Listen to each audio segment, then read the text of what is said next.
मित्र नमस्कार. संजय राऊत यांनी 2 दिवसांपूर्वी घेतलेल्या पत्रकार परिषदेत ऑपरेशन लोटस पुन्हा एकदा सुरू झाल्याचं म्हटलं आहे.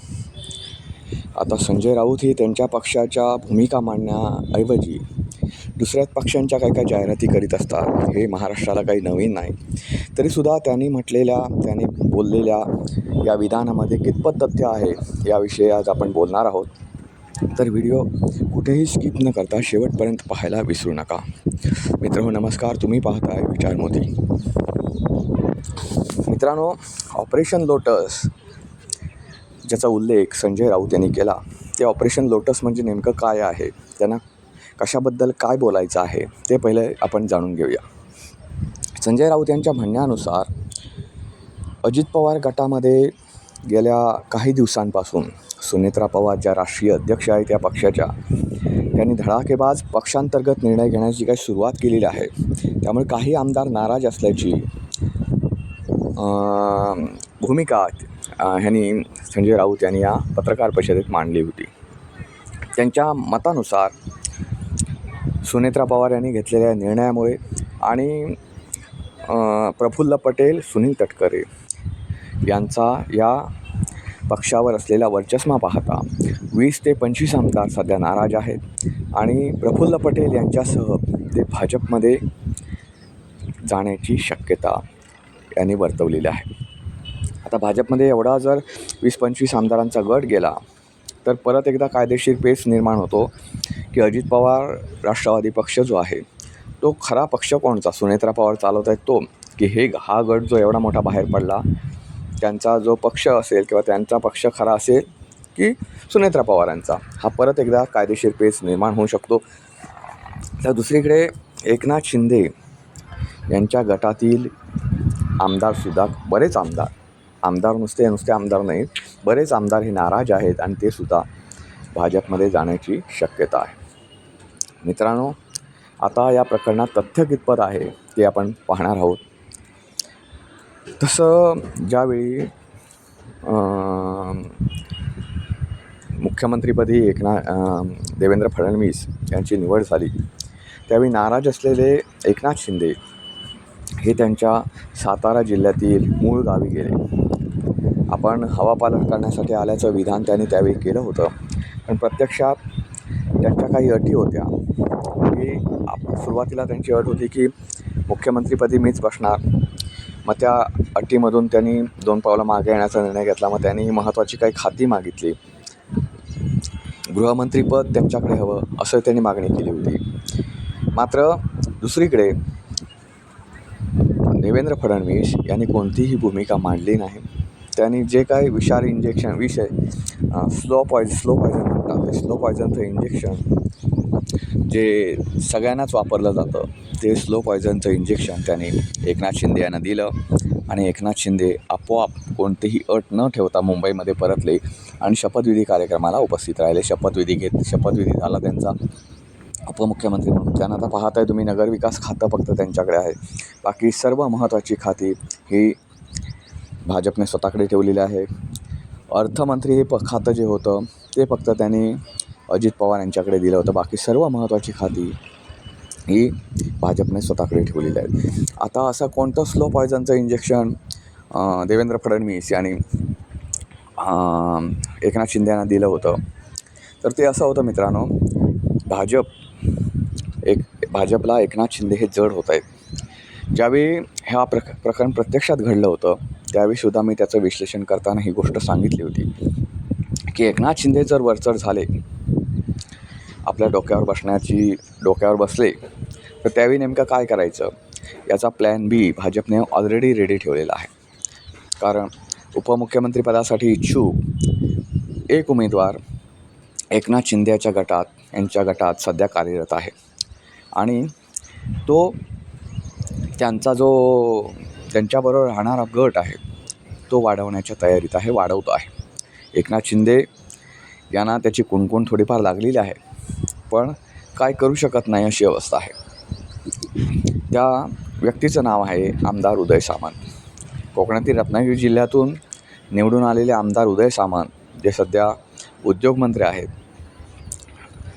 ते उपमुख्यमंत्री होण्यासाठी ते इच्छुक आहेत आणि ते स्वतःचा गट एकनाथ शिंदे यांच्या गटामध्येच राहून वाढवत आहेत. प्लॅन बी जो मगाशी मी म्हटलं भाजपचा प्लॅन बी त्यावेळी रेडी होता, तो प्लॅन बी असा होता की एकनाथ शिंदे यांना वगळून टाकायचं आणि उदय सामंत यांना उपमुख्यमंत्री करायचं. आता एकनाथ शिंदे यांच्या गटातील त्यावेळी आमदार जे आहेत त्या जवळपास सर्व आमदारांचं मत असं आहे की आपल्याला जे मिळेल ते आपण घेऊया, पण सत्तेत राहूया. विरोधी पक्षात राहून काहीसुद्धा मिळणार नाही आणि भाजप जर सत्तेवर असेल तोपर्यंत तो विरोधी पक्षाला काहीच मिळू देणार नाही. त्यामुळे विरोधी पक्षात राहून असं रिकाम्यापोटी राहण्यापेक्षा सत्ताधारी पक्षात राहून अर्धपोटी का होईना पण जेवलेलं बरं, अशी भूमिका या एकनाथ शिंदे यांच्या गटातील जवळपास सर्व आमदारांची आहे. त्यामुळे भविष्यात एकनाथ शिंदे यांनी म्हटलं की भाजपच्या विरोधात जाऊ आपण आणि ते भाजपच्या विरोधात गेले तर ते एकटे पडतील. त्यांची सर्व आमदार जे आहेत ते उदय सामंत टपलेलेच आहेत की एकनाथ शिंदेने अशी भूमिका घेतली की ते जवळपास सर्वच आमदारांची मोठ बांधतील आणि स्वतः भाजपला पाठिंबा देतील आणि भाजप त्यांना उपमुख्यमंत्री करेल.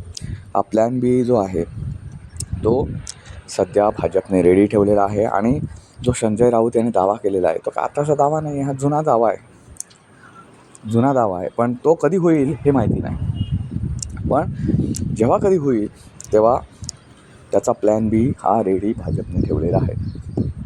एकनाथ शिंदे त्यामुळेच सध्या भाजपसोबत नरमलेल्या अवस्थेत वागताना आपल्याला दिसतात.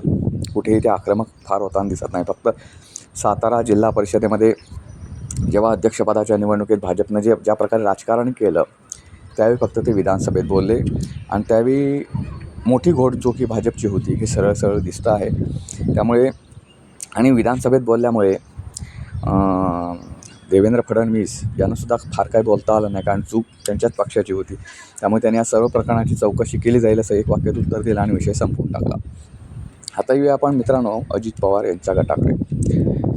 सुनेत्रा पवार यांनी अलीकडे काही दिवसांपासून काही धडाकेबाज निर्णय घेण्यास सुरुवात केलेला आहे.